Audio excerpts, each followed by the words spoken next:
Today, we are lucky to have with us none other than Shawnee Kish, winner of Searchlight 2020, here to chat with us about her experience with the competition. Yeah, thanks for the intro. You bet. Happy to chat. Amazing, amazing. Yeah, so congratulations again. Got it bad. You know, we were fortunate to be able to get a little bit of a sneak peek on the track. And of course, with everyone seeing the promos and everything, I'm sure there's been a lot of build up leading up to this point. So tell us, how do you feel? What are your thoughts? What's going on in your head? I'm like so excited, so nervous, like all the emotions, because it's been a long time coming, this new music. Yes, I've been working on it like since the COVID sort of lockdown. I've been working on the new music here in my new home in Alberta. I'm originally from Ontario. Congratulations on the new home. Thank you.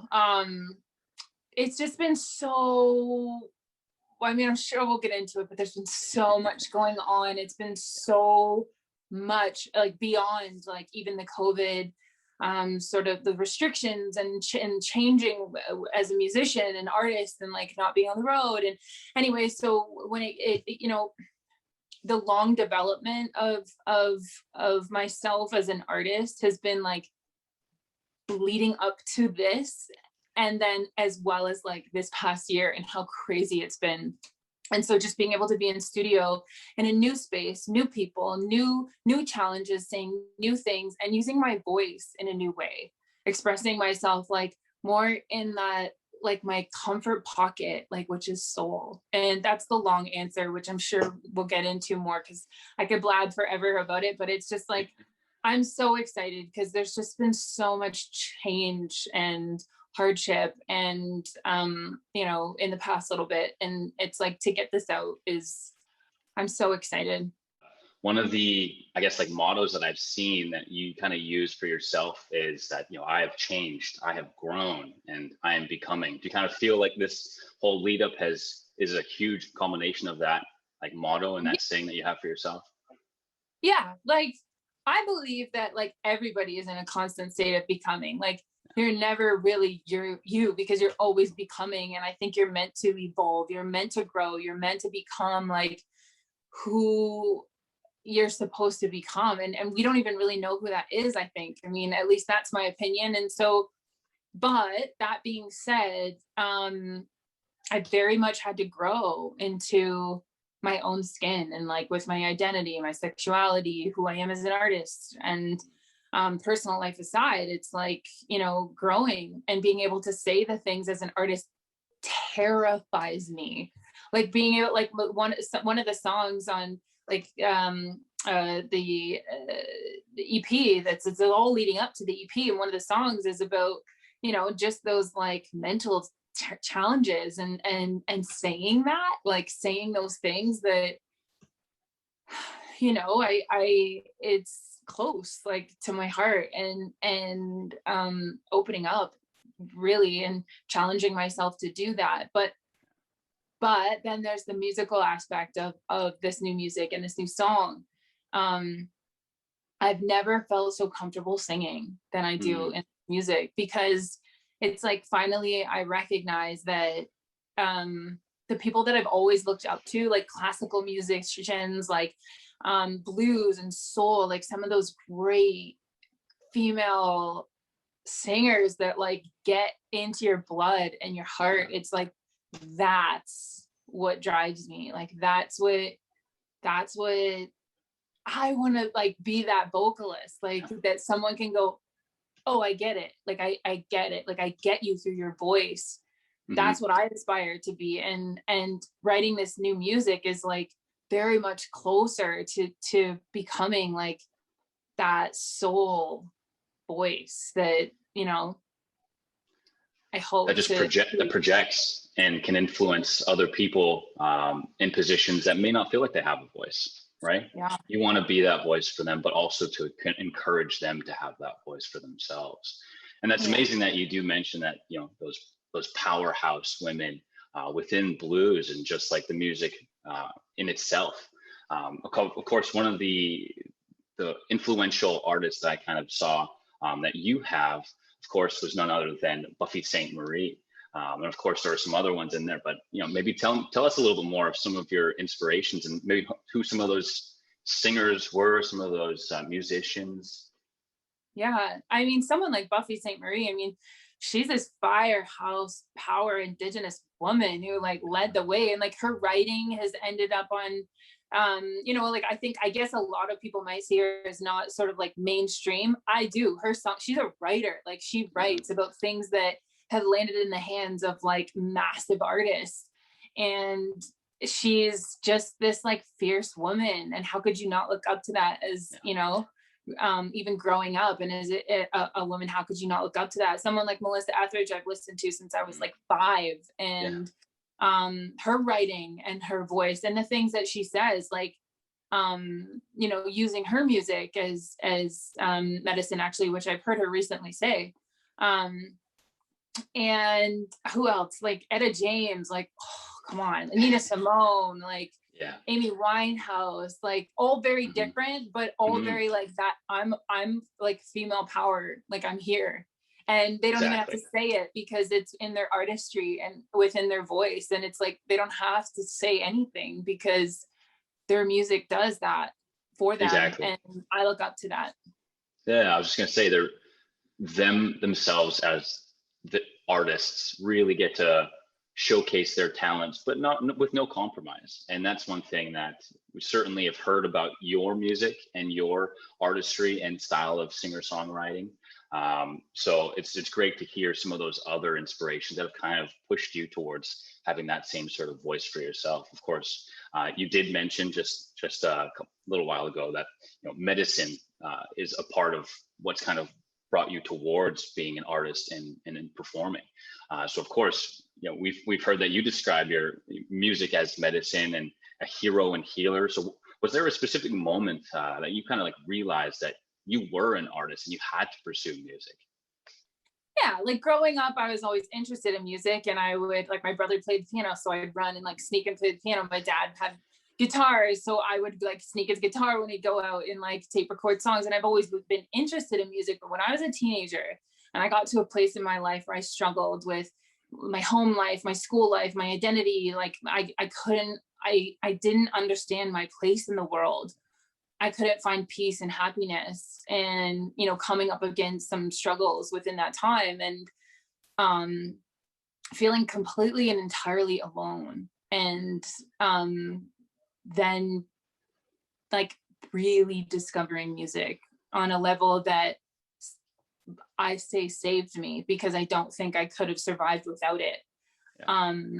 It and continues to do that for me. Like it very much became like my medicine. And I knew then, like when I started writing as like a teenager and getting that stuff, it was therapeutic, but it was also this moment where gave me purpose and meaning and reason to move forward, because I was like, this change my life. Imagine if I could create something, imagine what that could do for someone else. And that became my reason. That became my vision. That became my purpose in life, was to hopefully give that back in any way, even if it's what I'm saying, if it's how I'm saying it, if it's what I'm singing. And just like how music, you don't even have to say anything. Sometimes music just inspires without even words. And it's like, if I can do that within my lifetime for anyone, I would continue to reach for that. Yeah, amazing. And I've definitely read that that's kind of been an approach for you, even all the way back to your She King days of wanting to be. I did a little research. I went back, being really entrenched in the community, giving your time back to those who, definitely need a little help. So it goes all the way back to really who your core as an artist and as just a person wanting to be able to give back. And I won't get into She King too much because this is definitely about you as an artist moving forward, of course. But I have to put that little plug in there. So I would love the reaction. That was great. But you have such a powerful vocal range. Did you have any singing idols, I guess, that you would really like to focus that, these are the ones that aside from the Amy Winehouses and the James that you had kind of like mentioned, was there anyone in particular that you're like, these are my go-tos? So oddly enough, I'll give you like more history and I usually don't say this. I'm trying to come to terms with it. And when it like sneaks up in like anybody that I'm talking to is like really like looked back and it like just surprised me that they know this information. I kind of like, but I'm going to tell you because I'm coming to terms and embracing the fact that my very first like jobs as a singer was a Shania Twain impersonator when I was like 12. I love Shania Twain. Yeah. Love her. And so vocally that kind of shaped me for like performance. Yeah. And then I started like, I felt my voice like wanting to do more. And I then was in rock bands where AC/DC, Led Zeppelin, and again, I had to figure out how to keep my voice all week long and all night long. Like when you're doing that like hard bar. You're belting. Yeah. Oh yeah. So that influenced me, but then I wanted more. And I aside from writing and like my creative process, vocally I wanted more. So I started looking up to artists like Whitney Houston and putting that on. It's like, go ahead and do that. Go ahead and try that.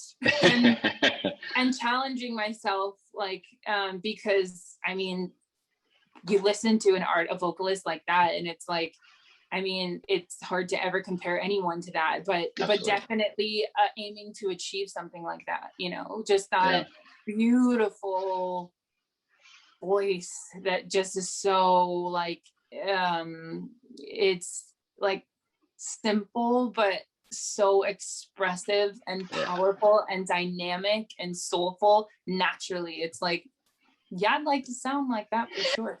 I mean, we would all definitely like to have that ability and that vocal capability of that effortless sophistication and just soul, right? Great, yeah. Who doesn't want to hit that? I'm not even try. But like effortless. Effortless, absolutely. So that's amazing. A little bit of insight for everyone who's tuning in today. Thank you. That's great. So of course, we have to talk about the matter at hand, which is absolutely you winning Searchlight 2020, CBC Searchlight 2020, of course. So maybe tell us a little bit more of when you first entered the contest. Did you have any notion that maybe this was your moment, that you could actually win the whole thing? No. Yeah, really? Come on. Okay, I have to tell you, like, I'm not even downplaying it. Like, I don't win things. Like, I'm an awkward human. I really am. Like, contests, I just don't I like to think of myself like I'm most comfortable when I'm like performing and I just get to like express myself as me. But like those contests and like all that kind of stuff, like I'm the awkward guy. Like, and so I really shy and have always shied away from that kind of stuff. And so my partner had suggested that I submit, and I was like, really? No. Yeah, I was like, no. And she was like, Thank you, Jen. Thank you, Jen, for getting her to do it. Here. Yeah. She was like, just submit. And there was this new song that was never, Building a Wall, was never meant to be out. It was just something I did like really quickly. Actually, the video for that, like I was so sick in studio, and I was like, was like, and we had to shoot that day. So we did it and we powered through and we accomplished what we set out to. So the whole thing was just like awkward, like I said, like I am. And so I think she even probably submitted it and was like, here you go. And so I didn't, this was right before lockdown. So I started, I was in the States, I was doing gigs. I wasn't really like focused on it because I was like, yeah, well, whoever wins, I will definitely congratulate them and that'll be great. Like it would really, and I did, I went out of my comfort zone and that's great. Anyway, absolutely. So like, yeah, so I got like the last phone call. I was sitting at a meet and greet. I had just finished a gig and I was sitting with the kids and just having lunch with them, and my phone kept ringing. It was an unknown number and I was like, there's maybe something's wrong, like I don't know. Right. So I excused myself. I picked up the phone. It was CBC and they were like, what if I told you were the winner? And I was like, oh, That's so funny. I was like, what's Yeah. up? And he's like, no. Don't play around. This is Yeah. He's like, no, you won. And I was like, wow. are you sure? I was like, so, needless to say, I was like, I just even to like comprehend the fact that, that, and being Indigenous and the first Indigenous winner also Absolutely. added another like, wow, like really cool. And Yeah. and then like the how building a wall is actually about, that my own reminder, like, don't put those walls up. Like, you put those walls up around you to protect yourself, and you miss out on opportunities. You miss out on something that could be. If you don't do things that make you uncomfortable, how are you ever going to learn and become and grow. be great?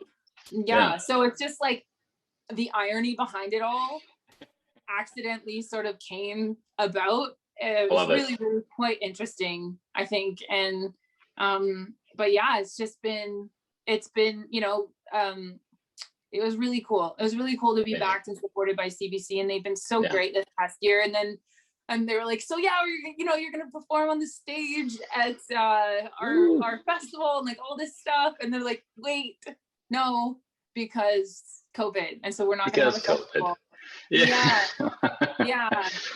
Yeah. I mean, when I was actually recently talking to Grant Lawrence from CBC as well, and we discussed in brief that they were just so fortunate to be able to announce and actually have Searchlight 2020, and of course be able to announce that you were the winner right before everything hit.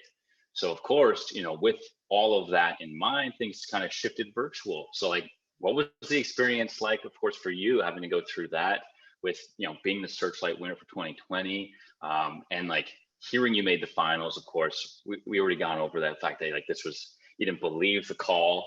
And usually we don't answer, an unknown number. It's like, okay, well, what's going on? I don't know. But I guess with all of 2020, what was like the experience like having won and going through all of the amazing, I guess, benefits after being the winner?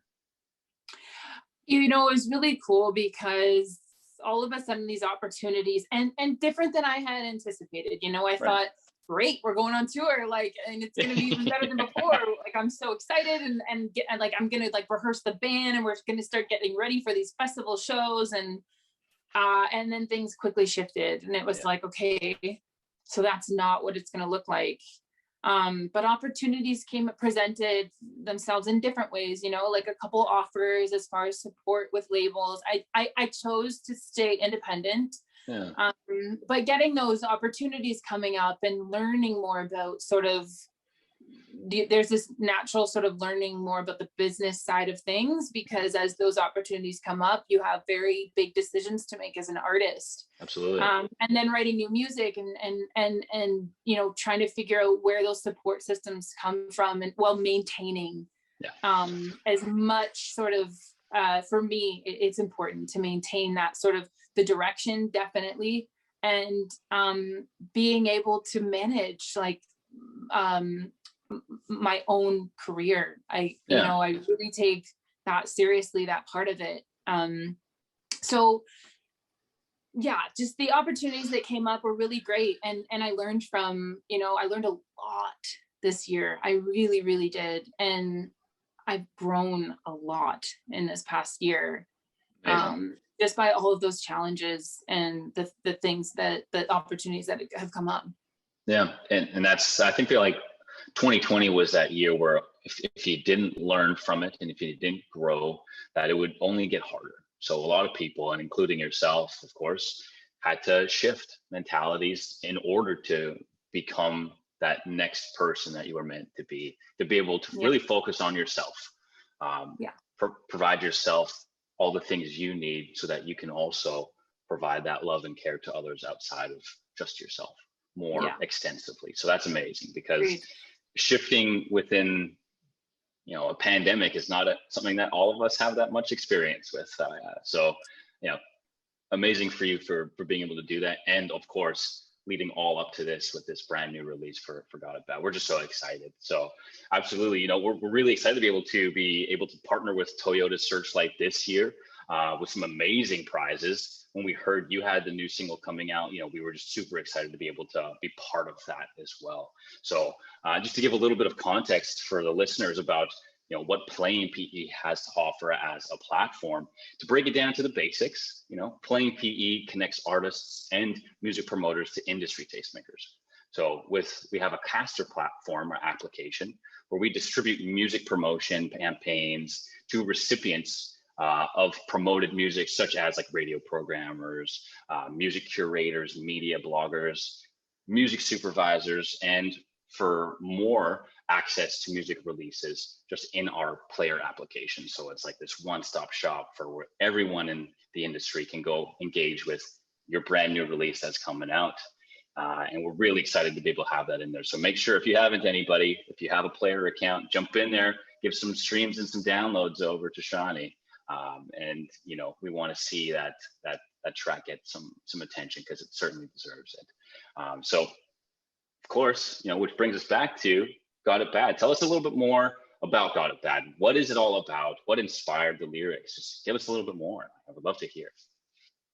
So Got It Bad this single was purposefully chosen first, because it all leads up to very much like a story. It's telling a story, and it starts with Got It Bad. And it's like this risky little like love, like soul pop song that has like strong vocals in it, and has this like funky soul groove. And it's you know, it's a risky love story. It's like, I confess, you know, I did it, and yeah, it's just supposed to be like a fun love, taking a chance on love, taking a chance on relationship, despite risk, despite fear, despite you know, those walls, just taking that, and because you got it bad. But it feels good. That's what it is. So bad that it feels so good, right? Feels good. Yeah. At one point, of course, you'd mentioned, I guess, at one point in your relationship, that your heart no longer belonged to you. Is that kind of some of the inspiration maybe about this upcoming project that's attached to Got It Bad? Is that where we're going? Yeah. Yeah. Tell us a little bit more. Yeah, is it leading up to something that you mentioned, like an EP? Tell us a little bit more about that. We'd love, like, what else do you have planned for this upcoming project? Are we allowed to know? I guess that's more importantly. Yeah. I'm pretty much an open book, but yeah, like it tells a story about love, but not just love. It's my story, like within this past over a year, like how much has changed and how much I've changed. You know, there's a song called Dissociative, and it's just about like this experience of like a bad therapy session, which is not about love, but it's kind of about, it's like self-love. It's like self-love along with relationship love. And the thing is, I've always said, since I was like writing music at however old, young, that I'd never write a love song, that I would never ever write a love song, because I couldn't. I didn't know how. I didn't know what to say. I didn't feel natural. And somehow it does now. So it really doesn't. I get it. Like, I get it. And so it just feels cool. It feels really, you know, it feels inspired. Like I'm inspired to write that way. And the EP, like the new music, is very much based around love and self-love, really, and just like self-acceptance. It's like these are things that I've never said and I'm going to say, because I feel strong enough to open up that, you know, take down some of those walls. Take down those walls. Sometimes you internalize so much, but as soon as you actually hear it from yourself, that's where there's that larger connection to what you're actually feeling within. So being able to have that out in the open, but have it so available and feeling vulnerable for others to kind of be able to express that themselves is an amazing feeling. I can only imagine, especially culminating all up to this. Wow, 2020 EP got bad. So will there be a music video to follow? Is that already in the works, or is that coming up pretty soon? We're talking about it. We're definitely going to do like a live sort of performance, because I really want to like capture the vocal performance of this song.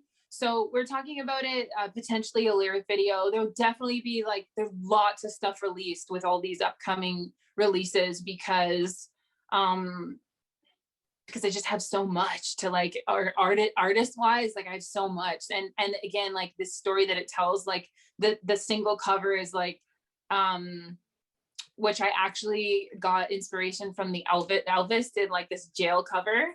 Yeah. Where it was like a shot of Elvis being arrested, and it's like a mugshot. Yeah. And so that was the inspiration for the single cover. And so the mugshot is I've been arrested, and then the next single you find out why, and then the next like lead single within the EP you learn more about like what's happening here. Yeah, right. It's like almost like a movie where you see some of the midpoints in the movie, and then it brings you back into the beginning of the storyline. I like it. Of course, usually when you release an album, of course, we're in a pandemic, and of course things are a little bit different. You usually go on tour.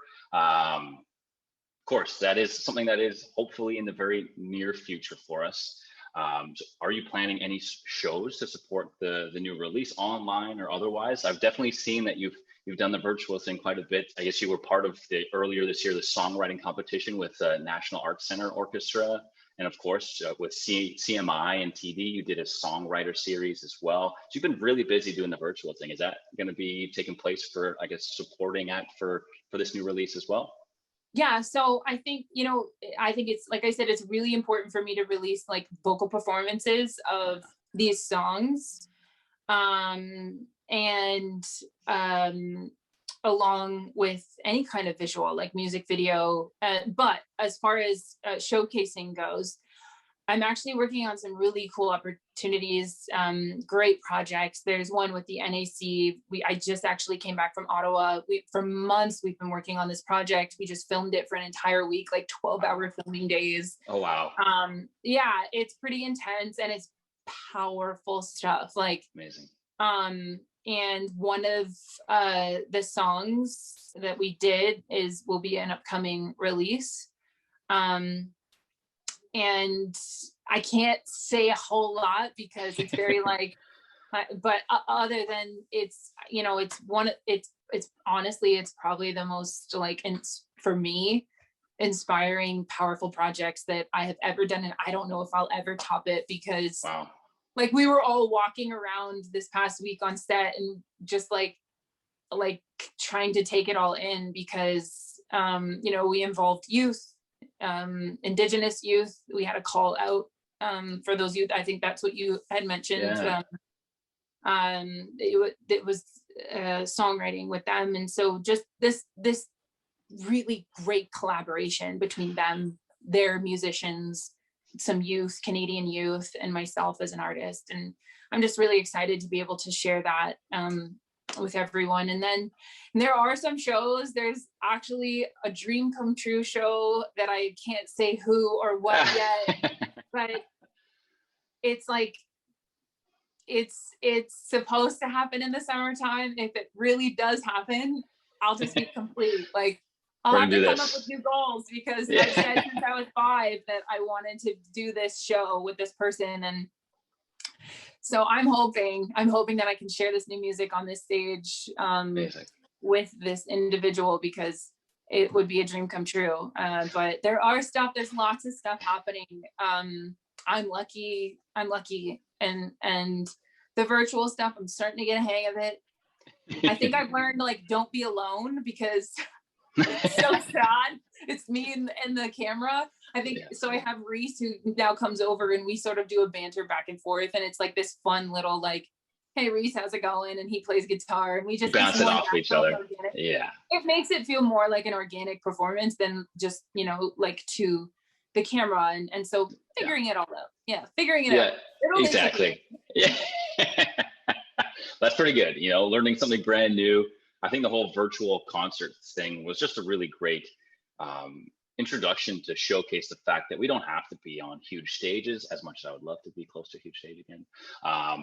You can still connect with your audience base in a more intimate setting, where it is more of like a one-on-one or more conversational. There's opportunities to be explored.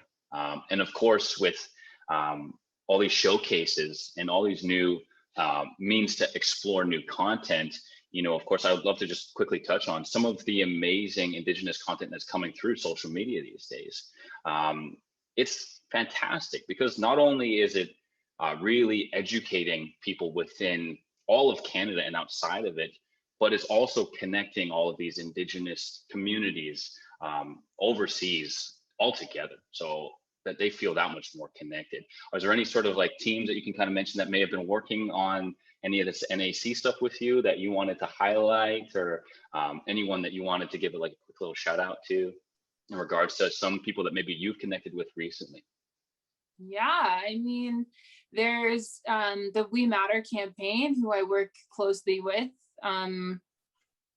who I've, you know, over the past couple of years, I've supported in any way I can because of the magical work that they do with Indigenous youth and their suicide awareness, which is really, really, really, really important. So I try to lift them in any way I can. They will be a part of this project. I found a way to include them in that, and just lift their voice and lift some of the youth voices. Kids Help Phone, I also work closely with. They've been doing really, they've been lifting Indigenous voices, especially in the past little while. I see them like really trying to figure out how to raise the Indigenous youth and their voices up. So definitely a shout out to them. And then, yeah, with, I mean, as far as the NAC project goes, there's some pretty special, like young Indigenous youth who get to shine, and amazing.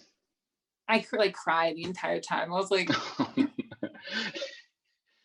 so I would shout out to them, and yeah, and any Indigenous youth, young artists, really, who, you know, you don't have to be on a stage to shine. Like you know, if you're a young Indigenous artist, and if you're, you know, as a young artist, it's like, I remember that. I keep saying, especially recently, like I remember being a young, you know, 14, 15, and, you know, wanting to be a singer, but it's like, well, how do you do that? Like, and nobody else knows either, because you know, I remember going to school and looking at the career chart, and you have to pick one, you know, which one do you want to be? And singer wasn't on there. That wasn't an option. And just saying, you know, that I want to do this. I don't know how, but I'm going to do whatever I can. And then up till now, and being on like major platforms and like building a career for myself. It's like telling young kids, like, no, you can, you absolutely can, but just don't ever give up, and don't ever give up on yourself. Don't ever give up on yourself, because, you know, like no matter what you face, no matter what you go through, no matter what struggle you wake up to, that's what makes you great. Like that is your firepower. That's what makes you unique. That's what gives you reason and makes you why the world needs you, is because you have this perspective and this struggle that you have or will overcome. And so as an artist, it's so impactful and meaningful to speak that truth and to speak who you are at all times and be who you are. So shout out to them for sure. You've shared the stage with Lady Gaga, Tegan and Sarah, and you were featured in Billboard's list of 11 transgender non-binary musicians you need to know. There's so much more ahead. I can only imagine. Subin Thacker, who is a platinum selling producer and music director for Shawn Mendes. He is quoted saying, "Shawnee is fearlessly authentic in her artistry, her voice powerful, her songs well crafted, and I'm very excited to see what she does next year as the Searchlight winner for 2020. How does that make you feel, getting such praise from someone who is working with artists of such high caliber? It very much, like leading back, it very much reminds me of being like young. And it just, that's what I think of. I think like if I could just, I mean, how many, when I was young Yeah. and Well, hearing what would people you say say like, to oh, yourself? What would you say to yeah, your younger self, exactly. right?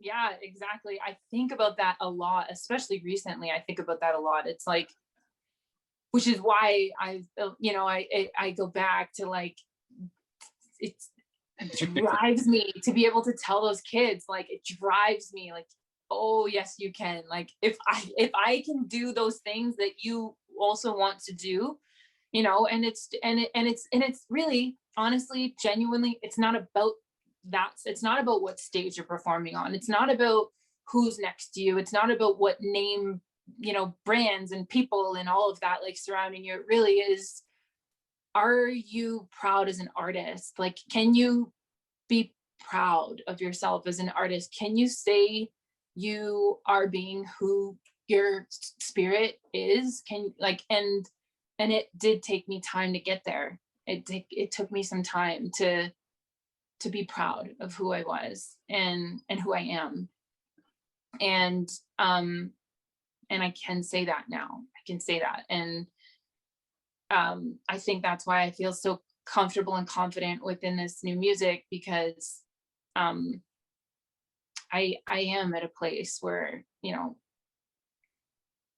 I've gotten to this place with like through, like fist fights with myself, to get Yeah. here, the Yeah. claw your way to get to that place of developing into your own, connecting with your own spirit. With social media being so prevalent these days, a lot of people want that instant, like, I want that fame. I want that instant success. A lot of what people don't realize at a younger age is that, that's all you get to see is the success. You don't get to see the difficult times, the hardships, the going through rock bottoms to getting back to all-time highs. So similar to what you just mentioned, encouraging those younger people, you will get through all of that. You will get through all of that. Focus on yourself, focus on your well-being, be around those people that are supportive of you, because ultimately you're the only one who's going to be able to do it. But it doesn't hurt to have a really good team. Really Yeah. good team of people who support you for who you are and what you have to say. And maybe you could share with us some of those key important figures in your life. Who are those, of course, aside from the wonderful Jen? Maybe you could tell us a little bit more about Jen and your mother, of course, who I imagine are some of your two key influences for sure. They definitely are. Yeah. Actually, my mom is very much like, seeing her, like her spirit come out in her recent struggles. She had a stroke back in December, and she was very much independent, very much like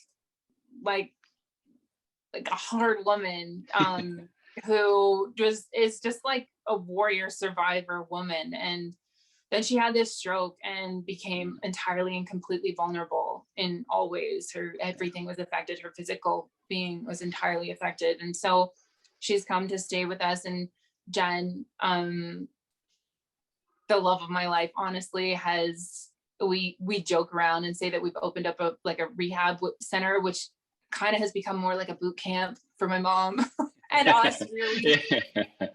But yeah, like we have this like little team of like Jen stayed with my mom when I got to go to Ottawa and do that like intensive work in Ottawa. And I couldn't be here, and so I had the support and love of this like team that I have. And my mom gives back in like her spirit. Like she's like, a lot of people now are sort of like following her journey, because I can't imagine what it's like to be in her position at all, to not have those abilities. She can't walk anymore. She can't talk. She can talk, but it's very hard to understand. Right. Something called apraxia. Yeah. So we honestly, I didn't think she was going to live. I did not think she was going to live back in December. And now that she's here with us, and I feel so supported and loved with this team, I didn't always feel this way. So to feel this now, I feel it just, everything just feels like it's in the right place. And you know, getting my mom back to a place where she can feel happy within her own self. And you know, I'm looking forward to a future of love and like sharing this family, and definitely surrounding yourself with love is important. But and even if you don't have that, because I've been there too, where you feel like you don't have that support, or love, or partnership, or someone that you can sort of lean on when you need to. I think it's also important to know that you can make it through that part too. And to show up for yourself no matter what. So I think it's important to know both, because you know, I've experienced now both. So exactly, you know, like you said, making sure you continuously love yourself, and do things that are because I mean that's absolutely. I mean, I think that's a good theme and motto to have all throughout, no matter what sort of stage you're at in your life, because you just never know what happens. So as long as you are centering yourself and centering yourself around others who also love you and themselves, sky's the limit. You're making tons of headway with yourself as an artist up to this point. We're so excited for you. Thank you so much for spending some time with us in between your busy schedule, and it's been a pleasure. Thanks, David. Until next time.